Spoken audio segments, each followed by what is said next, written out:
नमस्कार दोस्तों, मैं सोनम जैन और आप सभी देख रहे हैं एस जे सोनम चैनल पर आप सभी का स्वागत है। दोस्तों, आज की कहानी अनचाही शादी भाग 10। यदि आप सभी को ये कहानी पसंद आए तो चैनल को सब्सक्राइब जरूर कीजिएगा और पास में जो बेल आइकन का बटन है उसे प्रेस करना बिल्कुल नहीं भूलिएगा, क्योंकि उसी से मिलेंगी आप सभी को मेरी आने वाली हर कहानी की नोटिफिकेशन। कहानी पसंद आने पर वीडियो को लाइक कीजिएगा, क्योंकि जब आप करते हैं वीडियो को लाइक तो मुझे मिलती है नई नई कहानियाँ लिखने के लिए प्रेरणा। कहानी अपनों के साथ शेयर करना बिल्कुल नहीं भूलिएगा। तो चलिए कहानी शुरू करते हैं। जहां मीना जी अतीत के सारे राज संजना के सामने खोल रही थी, वहीं दूसरी ओर कुसुम जी अपनी गाड़ी से ऑफिस जा रही थी। जा तो वह ऑफिस ही रही थी, लेकिन उनके दिमाग में सिर्फ संजना की कही हुई बातें ही घूम रही थी। संजना ने कहा था कि आपकी वजह से मेरी जिंदगी बेकार हो गई है, आपकी वजह से रोहित के पिता इस दुनिया से चले गए, हम दोनों की जिंदगी बर्बाद करने का अधिकार आपको दिया किसने? संजना की कही हुई हर एक बात कुसुम जी के दिल को दुखा रही थी, और वह यही सोचते हुए जब कार ड्राइव करती तो एक छोटा सा बच्चा उनकी गाड़ी के सामने आता। उस बच्चे को बचाने के लिए कुसुम जी ने अपनी गाड़ी मोड़ी और उनकी गाड़ी एक पेड़ से जाकर टकरा जाती है, जिससे उनका एक्सीडेंट हो जाता और उनके सिर में गंभीर चोट आ जाती। आसपास के लोग एम्बुलेंस बुलाते और उन्हें अस्पताल लेकर जाते। वहीं अस्पताल से उनके घर पर फ़ोन लगाया जाता और कहा जाता, हेलो, क्या ये कुसुम जी के घर का नंबर है? मीना जी कहती हैं, जी हाँ। आप कौन बोल रहे हैं? सामने से आवाज़ आई, हम हॉस्पिटल से बोल रहे हैं। कुसुम जी का एक्सीडेंट हो चुका है, उनकी आइडेंटिटी से हमें आपके घर का नंबर मिला है, उनकी हालत बहुत ज़्यादा गंभीर है, कुछ कहना मुश्किल है, आप जल्दी से हॉस्पिटल आ जाइए। यही सुनकर मीना जी को बहुत बड़ा सदमा लगता और वही बेहोश होते होते रहती। और जब संजना पूछती तो वह संजना को सब कुछ बताती। संजना और मीना जी भागी भागी अस्पताल जाती। अस्पताल जाने के बाद मीना जी डॉक्टर से कहती, कैसी है कुसुम? डॉक्टर ने कहा, अभी तो कुछ कहना मुश्किल है, हम चेकअप कर रहे हैं। मीना जी डॉक्टर के सामने रोते हुए कहती, कुछ भी हो जाए लेकिन आप कुसुम की जान जरूर बचाना, उसे कुछ नहीं होना चाहिए। ये सब देखकर संजना को बहुत बुरा लगता और वह रोती जा रही थी और वह मीना जी से कहती, इस सब की जिम्मेदार मैं हूँ। यदि मैं माँ जी से आज इस तरीके से बात ना करती तो यह कभी नहीं होता। मीना जी कुछ नहीं कहती और भगवान से कुसुम की ज़िंदगी के लिए प्रार्थना करती। कहती, पहले ही मैं अपने बेटे और बहू को खो चुकी हूँ, अब कुसुम को नहीं। इस बुढ़िया में इतनी हिम्मत नहीं कि अब कुसुम को भी खोते हुए देख लूँ। वह सिर्फ मेरी बहू नहीं, मेरी बेटी भी है। वह तो मेरी सुख और दुख की साथी है, उसे कुछ मत होने देना। जान लेनी है तो मेरी ले ले, लेकिन उसकी नहीं। जब संजना कहती, दादी आप क्या कह रही हैं? माँ जी को कुछ नहीं होगा और आपको भी नहीं। यदि माँ जी को कुछ हुआ तो मैं अपने आप को जिंदगी भर माफ़ नहीं कर पाऊंगी। दोनों ही भगवान से प्रार्थना कर रहे थे और अंदर डॉक्टर अपनी पूरी कोशिश कर रहे थे। फिर डॉक्टर आकर कहते, बहुत खून बह चुका है, इन्हें खून चराना जरूरी है। तब संजना और मीना जी ने कहा, आप हमारा खून ले लीजिए, लेकिन कुसुम जी को कुछ नहीं होना चाहिए। मीना जी की उम्र ज़्यादा थी, इसलिए डॉक्टर उन्हें मना कर देते, लेकिन वह फिर भी वह डॉक्टर से जिद करती। लेकिन डॉक्टर कहते, सॉरी, हम आपका खून नहीं ले सकते। लेकिन डॉक्टर संजना का खून चेक करते, जो कुसुम जी से नहीं मिलता। बहुत कोशिश के बाद भी उनके मैच का खून नहीं मिल रहा था।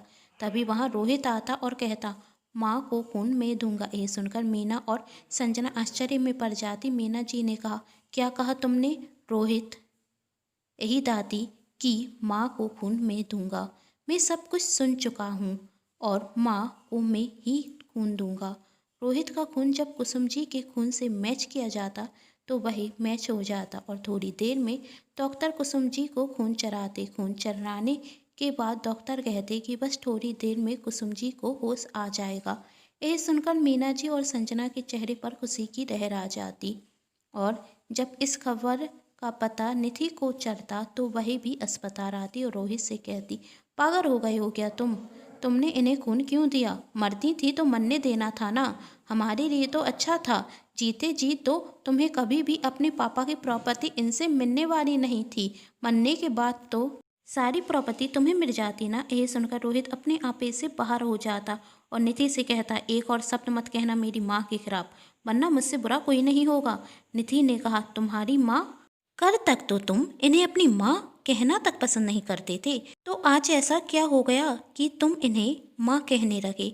रोहित ने कहा, क्योंकि वह मेरी माँ थी, हैं और रहेंगी, और तुम्हें बताने की ज़रूरत ही नहीं कि मैं उन्हें अपनी माँ क्यों कह रहा हूँ। तुम जैसी राजी औरत से मुझे कोई मतलब नहीं रखना, और निकल जाओ यहाँ से।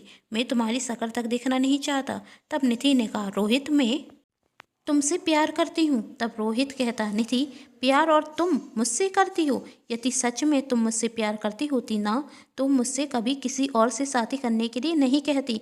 तुमने कभी मुझसे प्यार किया ही नहीं।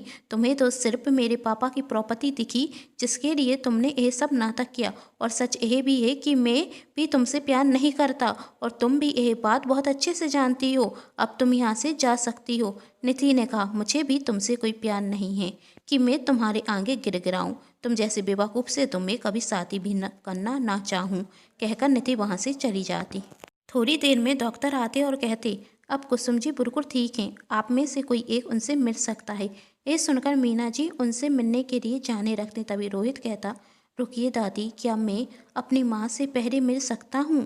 यह सुनकर तो मीना जी की आंखों में खुशी के आंसू आ जाते, और वही कहती, हाँ बेटा, तू ही जा, तुझे देखकर वही बहुत खुश होगी। रोहित अपनी माँ के पास जाता। रोहित को देखकर कुसुम जी बहुत खुश होती हैं। रोहित अपनी माँ से कहता, माँ, मुझे माफ़ कर दीजिए। मैंने आज तक आपके साथ बहुत गलत व्यवहार किया, जबकि आपने तो सिर्फ मुझे अपना प्यार ही दिया है। मैं आपको कभी नहीं समझ सका। माँ, मुझे माफ़ कर दीजिए। यह सब कुछ संजना और मीना जी भी बाहर खड़े होते देख रही थी। रोहित की यह बात सुनकर उन दोनों की आंखों से आंसू बहने लगे। वह आंसू खुशी के थे। कुसुम जी से जब रोहित ने माँ कहा तो उनकी खुशी की तो सीमा ही नहीं थी। माँ शब्द को सुनने के लिए उन्होंने बरसों तक इंतजार किया। आज वही शब्द रोहित ने उनसे कह दिया, माँ। कुसुम जी रोहित से कहती, भी माँ अपने बेटे से कभी नाराज नहीं होती, और मैं तुमसे कभी नाराज थी ही नहीं। बस तुम एक और बार मुझे माँ कहकर पुकारो। तू नहीं जानता, माँ सब सुनने के लिए मैं तरस गई थी। रोहित बार बार कुसुम जी को माँ कहकर पुकार रहा था। जो भी यह सब देखता उसकी आंखों में आंसू आ जाते। पूरे एक हफ्ते बाद कुसुम जी को अस्पताल से छुट्टी मिलती। रोहित, संजना और मीना जी उन्हें अस्पताल से घर लेकर आते। रोहित और संजना ने कुसुम जी की बहुत सेवा की, और पूरे एक महीने बाद कुसुम जी का स्वास्थ्य ठीक हो गया। तो संजना रोहित से कहती है, हमारी शादी एक अनचाही शादी थी, और हाँ, मुझे लगता है कि हमें इस रिश्ते को अभी ख़त्म कर देना चाहिए। तो अब मैं ये घर छोड़कर अपने मम्मी पापा के घर जा रही हूँ। कहकर संजना अपना सामान पैक करने लगती। तब रोहित संजना से कहता, संजना, मुझे माफ़ कर देना, मैंने तुम्हारे साथ बहुत गलत किया। मुझे तुम्हें ये सब कुछ पहले ही बता देना चाहिए था। मेरी वजह से तुम्हें बहुत तकलीफ सहनी पड़ी। संजना ने कहा, कोई बात नहीं रोहित, मैं समझ सकती हूँ। रोहित संजना से कहता, वैसे संजना, तुम बहुत अच्छी लड़की हो। मैं भगवान से चाहूँगा कि तुम्हें तुम्हारी ज़िंदगी में हर खुशी मिले। रोहित संजना से बहुत कुछ कहता, और संजना हर बात का जवाब सिर हिलाकर दे देती। आखिरी में जब संजना जाने लगती तो रोहित उसे रोकना तो चाहता था, लेकिन वह कुछ कह नहीं पा रहा था। संजना को रोकने की बहुत कोशिश करता, लेकिन साफ साफ नहीं कह पा रहा था। संजना, रुक जाओ, मैं सच में तुमसे बहुत प्यार करता हूँ। संजना भी कहीं ना कहीं रोहित से सच्चे दिल से प्यार करती थी, लेकिन ना जाने क्यों दोनों एक दूसरे से कह नहीं पा रहे थे। संजना अपना बैग लेकर दरवाजे तक जाती। रोहित संजना को रोकते हुए कहता, रुको संजना, मुझे तुमसे कुछ कहना है। संजना ने खुशी से कहा, क्या रोहित? रोहित कहना तो चाहता था कि संजना यह घर छोड़कर मत जाओ, लेकिन वही कहता, मैं तुम्हें छोड़ने के लिए चलूं? संजना सब समझ रही थी। तब संजना रोहित से गुस्सा होकर कहती, जब से इतना सब कुछ कह रही हो, मैं अच्छी लड़की हूँ वगैरह वगैरह सब कुछ कह दिया तुमने। मेरी परवाह कर रहे हो, सिर्फ इतना नहीं कह सकते? रुक जाओ संजना, मैं तुमसे प्यार करता हूँ। निखिल ने कहा, जब समझ गई हो तो खुद अपने मन से नहीं रुक सकती? क्या हर बात मेरा कहना जरूरी होता है? वैसे तो बहुत पकड़ पकड़ करती रहती हो, एक बार क्या तुम नहीं कह सकती थी, यह घर मेरा है, तुमसे शादी कर कर इस घर में मैं आई हूँ। जितना अधिकार तुम्हारा इस घर में है, उतना ही अधिकार मेरा इस घर में है। मैं इस घर से क्यों जाऊँ? संजना कहती है, आखिर मैं क्यों कहूँ? तुम नहीं कह सकते? वैसे तो बहुत गुस्सा दिखाते हो, मेरा हाथ पकड़ कर मुझे रोक नहीं सकते? क्यों नहीं पूछा मुझसे? आखिर तुम मुझे छोड़कर जा क्यों रही हो? तब रोहित ने संजना का हाथ पकड़ा और कहा, अब कहता हूँ, आखिर क्यों तुम मुझे छोड़कर जा रही हो? क्या तुम मुझसे प्यार नहीं करती? मैं तो तुमसे प्यार उसी दिन कर बैठा था जिस दिन मैंने तुम्हें पहली बार देखा था। बस एक छोटी सी नफ़रत की वजह से स्वीकार नहीं कर सका। लेकिन आज मैं सच्चे दिल से कहता हूँ कि मैं तुमसे बहुत प्यार करता हूँ। यदि तुम भी मुझसे प्यार करती हो तो रुक जाओ ना संजना। हम अपनी ज़िंदगी की एक नई शुरुआत करेंगे जिसमें सिर्फ खुशियाँ ही होंगी। संजना ने आंखों में आंसू लिए कहा, मैं भी तो नहीं जाना चाहती थी, बस तुम्हारे मुंह से सुनना चाहती थी। और अब मैं यह घर और तुम्हें छोड़कर कभी नहीं जाऊंगी।